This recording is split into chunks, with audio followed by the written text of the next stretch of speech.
கணக்கெடுப்பு படிவத்தை எப்படி ஃபில் பண்ணணுன்றத பார்க்க போறோம். இந்த எலக்டார் எடுத்துட்டீங்கன்னா இந்த குப்புசாமி இதெல்லாம் வந்து உதாரணத்துக்காக தான் எடுத்துக்கிறோம். குப்புசாமின்ற எலக்டார் பாத்தீங்கன்னா அவரு அவர் டேட் ஆஃப் பர்த் இங்க ஃபில் பண்ணிருக்காரு, அவருடைய ஆதார் நம்பர் ஃபில் பண்ணிருக்காரு, அவருடைய கைபேசி எண், அவருடைய தந்தையார் பாதுகாப்பு, அதாவது குப்புசாமியோட தந்தை பெயரு ராமசாமி, அவருடைய தந்தையுடைய ஓட்டர் ஐடி நம்பர், அடுத்தது அவருடைய தாயார் நம்பர் பெயரு, தாயாருடைய ஓட்டர் ஐடி நம்பர், துணைவியார் அவர் திருமணம் ஆகியிருந்தாலும் அவர் மனைவி பெயர், அவருடைய மனைவியோட ஓட்டர் ஐடி நம்பர், இதை மனைவியா இருந்தாலும் அவருடைய கணவருடைய பெயரை போட்டு ஃபில் பண்ணுவாங்க.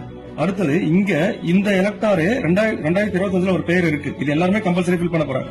இந்த எலக்டாரு 2002 இருந்திருக்காரு அப்படின்ற பட்சத்தில் அவர் 2002 இருக்கவங்க இந்த சைட்ல தான் ஃபில் பண்ணணும். அவர் பேரே இருக்குல்ல, அவரே குப்புசாமின்ற பெயரை போட்டுருவாரு. அவருடைய 2002 அவரோட ஓட்டர் ஐடி நம்பர் என்னவோ அந்த நம்பர், சில பேருக்கு பாத்தீங்கன்னா 2002 ஓட்டர் ஐடி நம்பர் இருக்காது, அப்படி இருந்துச்சு ஐபோன் போட்டுருங்க. அடுத்த உறவினர் பேர், குப்புசாமியோட உறவினர் பேர், அவர் என்ன உறவு முறை, அவர் எந்த மாவட்டத்தில் இருந்தாரு, எந்த மாநிலத்தில் இருந்தாரு, அவர் இந்தியா ஃபுல்லா எந்த இடத்துல 2002 ஓட்டர் ஐடி இருந்தாலும் அந்த டீடைல் ஃபில் பண்ணணும். இப்ப சட்டமன்ற தொகுதி பேர் பாத்தீங்கன்னா மண்ணாடிப்பட்டு. இப்போ சட்டமன்ற தொகுதி என்னன்றது 2002 அந்த தொகுதிக்கு என்ன நம்பரோ அந்த நம்பர் போடணும். 2002 அந்த பாகத்தினோட என்னவோ அதை போடணும். இப்ப மண்ணாடிப்பட்டுன்றது 2025 தொகுதி எண் 1, ஆனா 2002 பாத்தீங்கன்னா 15, சோ அதனால 15 போட்டிருக்கோம். அந்த பாகம் என்ன, அவருடைய வரிசை எண் போடணும். அடுத்தது அவர் கையெழுத்து போட்டுட்டு பிஎல்ஓ கையெழுத்து போட்டுருவாங்க. இவங்க இந்த உதாரணம் பாத்தீங்கன்னா இந்த எலக்டாரு 2002 இருந்தாரு, அதனால 1 நம்பர் ஃபீல்டையும் 2 நம்பர் ஃபீல்டையும் ஃபுல்லா ஃபில் பண்ணிடுறாரு. ஓகேங்களா? இப்ப அடுத்த உதாரணம் பார்க்க போறோம்.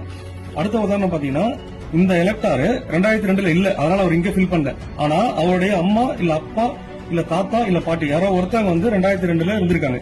இந்த எலக்டாருக்கு அவங்க அப்பாவே 2002 இருந்திருக்காரு, அதனால என்ன ஃபில் பண்றாங்கன்னா அவருடைய டீடைல் ஃபுல்லா இங்க ஃபில் பண்ணிடுறாரு.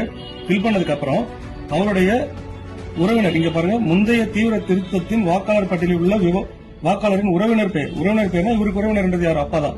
அவருடைய அப்பாவுடைய பெயர், அடுத்தது அவங்க அப்பாவுடைய ஓட்டர் ஐடி நம்பர், பழைய ஓட்டர் ஐடி நம்பர் 2002 என்ன இருந்துச்சு அது, அப்பாவுடைய உறவினர் பெயர், அப்பாவுடைய சேகர் என்றவர் அவங்க அப்பாவுடைய உறவினர் பெயர் ராஜா.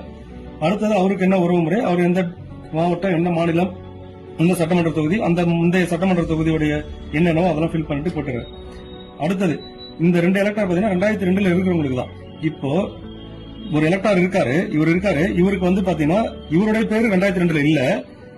அடுத்தது இவங்க அப்பா அம்மா தாத்தா பாட்டி இவங்க 4 பேர்ல யாரோ ஒருத்தவங்க 2002 இல்ல, இவர் மட்டும் தான் இப்ப 2025 இருக்காரு.